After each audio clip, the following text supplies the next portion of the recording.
නිකුත් හිතවතුන්ට අද දින ඇත්තටම මේ ප්‍රවෘත්තිපත්‍ර සාකච්ඡාව කැඳවා ඇත්තේ මහාචාර්ය ජී.එල්. පිරිස් මහත්මයාගේ නායකත්වයෙන් රටේ ඉතාමත්ම බැරෑරුම් ප්‍රශ්නයක් සාකච්ඡා කිරීම සඳහා.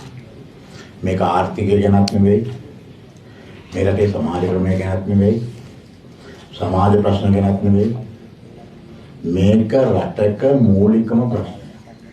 මම මේකේ නීතිමය පද්ධතිය ගැන කතා කරන්නේ නැහැ. මහාචාර්ය ජී.එල්. පිරිස් මහත්මයා ඒක අමුදින් ඔබතුමාලට ඒක අවධාරණය කරා. දැන් මේ අධිකරණයට තමයි ඕනෑම රජයක් බලාපොරොත්තු සියල්ල සුන් වෙනකොට තමන්ගේ නොහැකියාව පිළිබඳ අවබෝධ වෙනකොට සියලුම වැඩ කටයුතු අසාර්ථක වෙනකොට තමන් අතර මතභේද ඇති වෙලා මේ මහා විශාල ප්‍රශ්නයකට මුහුණ දෙනකොට අවසානයේදී අත තියෙන තැන තමයි අධිකරණය. තමුන්නාන්සලා දන්නවා අපි මේ රටේ මේ ව්‍යවස්ථාව සහ මේ රටේ රට තිබෙන්නේ කුළුණු තුනක් උඩ. විධායකය, ව්‍යවස්ථාදායකය, අධිකරණය.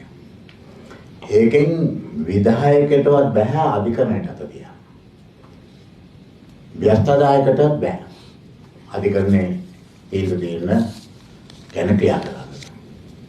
එතකොට අද මැයිදින වේදිකාවේදී රටේ ජනාධිපතිවරයා නඩු තීන්දුව කියවනකොට නඩු තීන්දුව එන්න කලින් එහෙමනම් මේ රට විතරක් නෙවෙයි මේ ලෝකේ සියලුම අනිකුත් ජාත්‍යන්තරය පවා මවිතයටපත් වෙනවා මේ මොන තත්යකටද රට පැටලලා තියෙන්නේ කියලා.